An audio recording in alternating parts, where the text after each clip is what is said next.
आज की प्रेस वार्ता को संबोधित करने के लिए हमारे प्रदेश के प्रवक्ता श्रीमान प्रफुल्ल चौधरी जी मौजूद हैं। उनका भी हार्दिक अभिनंदन, हार्दिक स्वागत करते हैं। और एक आग्रह आप लोग से है कि इस प्रेस वार्ता से संबंधित जो भी प्रश्न होंगे आप प्रफुल्ल चौधरी जी से सीधे सीधे बात करेंगे। इससे अगर कोई भी अगर आपको ये होगा तो इस प्रेस वार्ता के बाद में भी आप उसकी बात करें, ठीक है? तो मैं अपने प्रवक्ता श्रीमान प्रफुल्ल चौधरी जी से आग्रह करता हूँ कि आज की प्रेस वार्ता को संबोधित करें। बहुत बहुत धन्यवाद तारिक भाई। आज भारतीय राष्ट्रीय कांग्रेस के राष्ट्रीय अध्यक्ष माननीय श्री मल्लिकार्जुन खड़गे जी और कांग्रेस के तमाम बड़े नेता झारखंड आए थे और संविधान बचाओ रैली को संबोधित कर रहे थे। भाई सबसे पहले तो जिन्होंने संविधान की सबसे बड़ी हत्या की कोशिश की थी 1975 में पूरे संविधान को सस्पेंड करके आम लोग, हम और आप जैसे लोगों के फंडामेंटल राइट्स यानी राइट टू लाइफ को भी सस्पेंड करके, राइट टू प्रॉपर्टी को सस्पेंड करके वो आज संविधान बचाओ के लिए घड़ियाली आंसू बहा रहे हैं।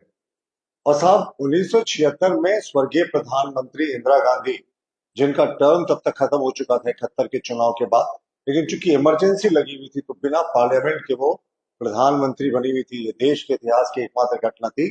तो 1976 में स्वर्गीय इंदिरा गांधी जी ने 42वें संशोधन के जरिए पूरे संविधान का स्वरूप बदलने की नापाक कोशिश की थी।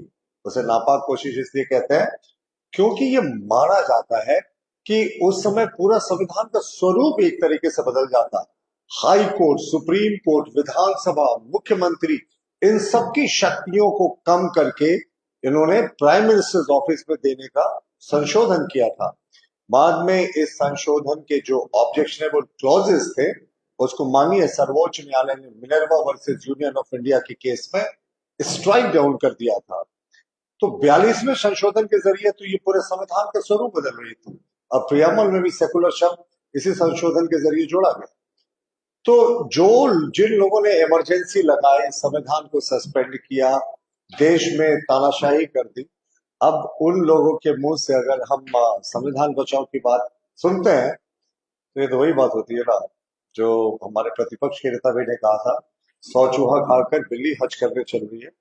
और हज तो वैसे भी कांग्रेस के लिए बड़ा प्रिय शब्द है। अल्पसंख्यक वोट के तुष्टिकरण की जो राजनीति करते हैं वो तो ऐसे शब्दों से बड़ा प्यार करते हैं।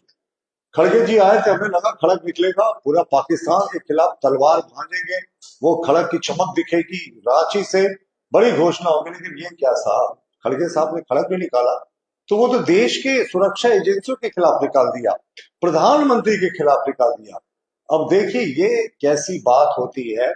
केंद्र सरकार ने इसको लेकर स्पष्टीकरण दे दिया कि पहलगाम अटैक जो हुआ था उसमें सुरक्षा व्यवस्था में क्या प्रॉब्लम हुई थी, क्या हुई थी, इसमें केंद्र ने स्वीकारा है। खड़गे साहब ने एक बेहद आपत्तिजनक बयान दिया था। वो कहा कि प्रधानमंत्री को पता था ये घटना होने वाली है, इसलिए उन्होंने कश्मीर का दौरा रद्द कर दिया था। जो सरकारी होम मिनिस्ट्री अफेयर्स के जो प्रवक्ता है उनका बयान आया था कि कश्मीर के डल लेक इलाके में कुछ हमले की आशंका थी।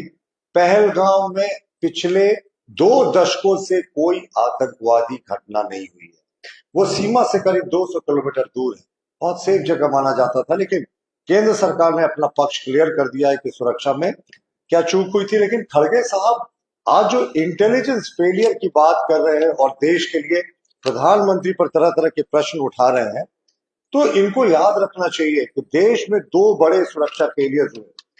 भारतीय जनता पार्टी ने इन दोनों सुरक्षा फेलियर्स की ओर ध्यान आकृष्ट किया, लेकिन सरकार पर कभी उंगली नहीं उठाई। सबसे बड़ा देश का सिक्योरिटी लैप्स, इंटेलिजेंस फेलियर था जिस समय एक सिटिंग प्रधानमंत्री स्वर्गीय इंदिरा गांधी जी की हत्या प्रधानमंत्री आवास में उनके बॉडीगार्ड्स के द्वारा कर दी थी और इंटेलिजेंस को कोई फीडबैक नहीं थी।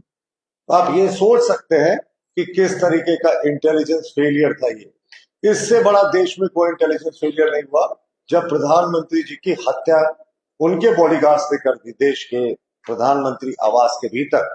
दूसरा जो सबसे बड़ा लैप्स था इंटेलिजेंस का देश के इतिहास में, वो 26/11 का मुंबई अटैक था, जब 10 लोगों ने 4 दिन तक मुंबई शहर को हॉस्टेज बनाकर रखा था। 300 से ज्यादा लोगों की जान गई थी। आप सोचिए, इंडिया का फाइनेंशियल कैपिटल है, आर्थिक राजधानी है मुंबई, उसको 10 आतंकवादियों ने 4 दिन तक हॉस्टेज बनाकर रखा था। तो उन इंटेलिजेंस फेलियर्स पे, वो प्रधानमंत्री आवास पे हत्या होने की बात हो, या 26/11 पे पूरे एक शहर को 4 दिन तक कांग्रेस के शासनकाल में होस्टेज रखने की बात हुई हो, हम लोगों ने कभी प्रश्न नहीं उठाया। हम देश के साथ खड़े रहे। हमने तो कहा कि साहब, देश को जो कठोरतम कार्रवाई करनी है वो करनी चाहिए।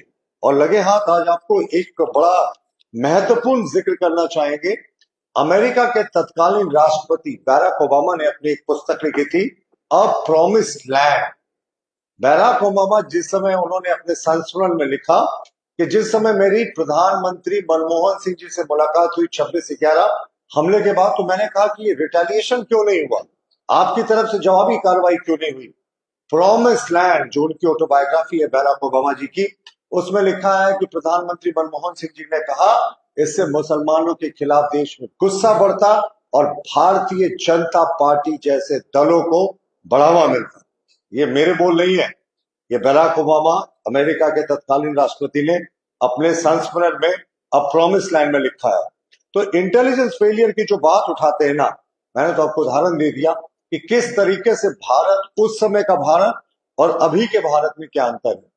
पहलगाम का हमला हुआ, पूरा देश शौक में है, बड़ी कार्रवाई की बात कही है। प्रधानमंत्री जी ने तो कहा है कि मिट्टी में मिला देंगे जिन आतंकवादियों ने इस कार्रवाई को अंजाम दिया और जो लोग इनको प्रश्रय देने वाले थे। अब ये लोग साहब काउंटडाउन कर रहे हैं, 13 दिन, 14 दिन, 15 दिन इंतजार कीजिए। सेना को पूरी छूट दे दी गई है। अब क्या चाहते हैं, कोई ऐसे मिशन में सेना कूद जाए जहां पूरी तैयारी के बिना, जहां उसे ज्यादा बड़ा नुकसान हो। क्या आप सेना को नुकसान चाहते हैं, जो रोज आप काउंटडाउन करते हैं? आज भी खड़गे साहब और कांग्रेस के तमाम नेता ने कहा 13 दिन हो गए, 14 दिन हो गए, केंद्र सरकार कुछ कह नहीं रही। साहब 1971 की लड़ाई में तो हमने कभी नहीं कहा था, जब बड़े पैमाने पर पाकिस्तान के जो सिपाही थे, जो सैनिक थे, वो नरसंहार कर रहे थे बांग्लादेशियों का। भारतीय सेना को जब प्रधानमंत्री ने हमला करने को कहा था, तो जनरल मैनक शॉ ने सोल्जर्स डायरी अपने संस्मरण में लिखा है कि मैंने प्रधानमंत्री को कहा कि मुझे 6 महीना चाहिए, क्योंकि मेरे पास उस तरह की तैयारी नहीं है। तो जवाब दिया जाएगा ना सिर्फ आतंकवादियों को, बल्कि आतंकवादियों के आकाओं को भी। और हम आपके माध्यम से बताना चाहते हैं, कांग्रेस पार्टी को विचलित नहीं हो। समय भी हम तय करेंगे, तिथि भी हम तय करेंगे, लेकिन मारेंगे तो जरूर उन सारे आकाओं को जिन्होंने आतंकवाद को प्रश्रय दिया है, और उन सारे आतंकवादियों को भी नेस्तनाबूद करेंगे। देखिए, जब पूरा देश एक भाषा बोलता है, तो राहुल गांधी कहते साहब मैं तो देश के साथ हूं, लेकिन राहुल गांधी के जीजा जी, उनका कितना चर्चित बयान था साहब, कहे कि मुसलमान और हिंदुओं को इसलिए अलग करके मारा गया क्योंकि मुसलमान देश में असुरक्षित महसूस कर रहा है। ये कांग्रेस के दामाद जी का बयान था, सोनिया जी के दामाद जी, प्रियंका जी के पति जी, राहुल जी के जीजा जी कह रहे साहब मस्जिद में नमाज पढ़ने नहीं दी जा रही, इसलिए असुरक्षित महसूस कर रहा है। और इनके जो यूपी के नेता जरा है, उन्होंने सारी निम्न स्तर की जो घटिया कमेंट्स है, उससे भी वो निम्न गिर गए। वो रफाल जेट का एक मॉडल लेकर, नींबू मिर्चा लेकर कह रही है कब टेक ऑफ करेगा, मजाक उड़ाया हमारी वायुसेना का उन्होंने। इसके अतिरिक्त जो चीफ मिनिस्टर थे कर्नाटक के हैं सिद्धरमैया साहब, उन्होंने कहा कि जंग की जरूरत क्या है साहब, कोई प्रूफ ही नहीं है कि पाकिस्तान का इसमें हाथ है। सैफुद्दीन सोज, उनका भी कहना था कि अरे ये पूरे पाकिस्तान पर कुछ करने की जरूरत नहीं है, ये कुछ भटके हुए लोगों ने हमला कर दिया है। इसके अतिरिक्त आप देखें, महाराष्ट्र कांग्रेस के एमएलए हैं विजय, उन्होंने कहा कि साहब ये तो प्रश्न ही नहीं है कि आतंकवादी धर्म पूछकर मारेंगे, इतना समय कहां होता है। और इमरान मसूद ने तो हद कर दी। एक पॉडकास्ट कार्यक्रम में उन्होंने कहा, कहां हुआ था बालाकोट एयर स्ट्राइक, पाकिस्तान में 3 कौओं को हम मार कर आ गए और हम सीना ठोक रहे हैं कि एयर स्ट्राइक कर दिया। और इसके अतिरिक्त कांग्रेस के तमाम नेता ने हमेशा देश के खिलाफ बोला है। तो हम तो कहते हैं ना कि जो हमारा आंदोलन था कि पाकिस्तानियों भारत छोड़ो, तो पाकिस्तानियों के साथ कांग्रेस का लबादा ओढ़े इन पाकिस्तान परस्त लोगों को भी वाघा बॉर्डर खोलकर इसके बाहर करना चाहिए। देखिए, आज एक और बात उन्होंने कही, मल्लिकार्जुन खड़गे साहब ने, जातिगत जनगणना पर कि हमने उन्हें झुका दिया। अरे साहब, जातिगत जनगणना को लेकर अगर आप बात शुरू करें ना, तो बात बहुत दूर तक जाएगी। 1900 आप इसे देखिए 1872 से 1931 तक लगातार जनगणना होती थी, उसमें जाति का कॉलम था।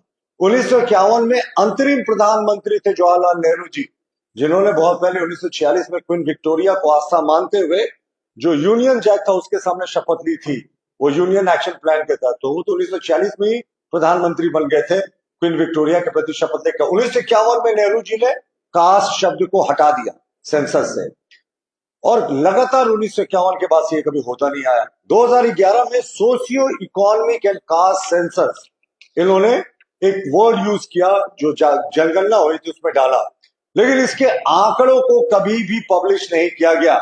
और सरकार का पक्ष क्या था 2011 के सोशियो इकोनॉमिक एंड कास्ट सर्वे के बारे में कि भाई ये जो है ऑथेंटिक नहीं है। अपने ही डेटा पर कांग्रेस की सरकार को डाउट था, इसीलिए इन्होंने किया नहीं।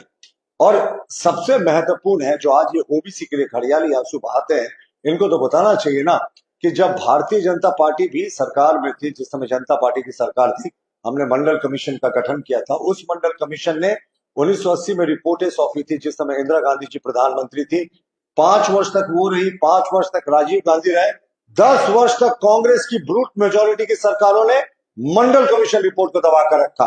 1990 में जब विश्वनाथ प्रताप सिंह तत्कालीन प्रधानमंत्री ने इसे लोकसभा में इंट्रोड्यूस किया तो तत्कालीन प्रतिपक्ष के नेता राजीव गांधी जी उठे और पॉइंट बाय पॉइंट इसका विरोध किया और कहा ये देश को तोड़ने वाला है और ये इससे गृह युद्ध की स्थिति उत्पन्न हो जाएगी। ये सारा आपको आर्काइव में जो लोकसभा टीवी है आपको वहां मिल जाएगा, लोकसभा के जो मिनट्स ऑफ द मीटिंग होते हैं उसमें मिल जाएगा। तो ये तो वो लोग हैं जो हमेशा मंडल कमीशन और जो पिछड़ों को आरक्षण देने का विरोध किया करते थे। तो भारतीय जनता पार्टी की सरकार पहली सरकार थी जिसने ओबीसी के लिए आरक्षण मेडिकल कॉलेजेस में भी व्यवस्था की, और जिसमें विश्वनाथ प्रताप सिंह ने मंडल कमीशन की रिपोर्ट को लागू किया था। उस समय उस सरकार में हम भी सम्मिलित थे, लेकिन कांग्रेस पूरे तरीके से एक्सपोज है। तो मल्लिकार्जुन खड़गे साहब, आज बड़ी सभा की बात थी, भीड़ के बारे में तो मैं कुछ कहना ही नहीं चाहूंगा कि भीड़ कितना का इन्होंने आकलन किया था। रोज तस्वीरें दिखती थी, कांग्रेस के नेताओं ने निरीक्षण किया, कांग्रेस के नेताओं ने क्राउड मैनेजमेंट का किया। कहां क्राउड था साहब? उतना ज्यादा क्राउड तो हमारे जिला की मीटिंग्स में आ जाता है, जिला की रैलियों में आ जाता है, जो आज कांग्रेस के राष्ट्रीय अध्यक्ष में आया था। सुपर फ्लॉप रैली थी, लेकिन उससे भी आपत्तिजनक थी। आज मल्लिकार्जुन खड़गे साहब का खड़ग निकला जरूर बयान से, लेकिन वो देश के खिलाफ ही निकल गया। इस विषय पर कोई प्रश्न मत लो।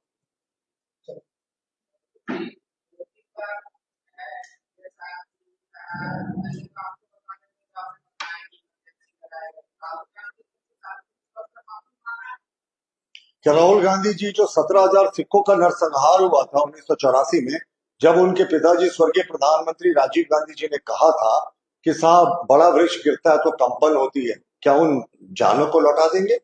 क्या उन मौतों को लौटा देंगे? जो लाखों लोगों का maintenance of internal security act, जिसमें बेल का प्रोविजन नहीं था, 1975-77 के बीच में इमरजेंसी के दौरान गिरफ्तारियां हुई थी, उसमें से कुछ एलाइज कांग्रेस के साथ भी है, क्या उनका बीता हुआ समय लौटा देंगे? माफी मांग लेने से जो इनके कुकृत्य है, दोनों में बड़ा डिफरेंस है। 17,000 सिखों की बेवाओं से जाकर पूछिए, उनके बच्चों से जाकर पूछिए, जो 1984 के दंगों से आज भी करार है।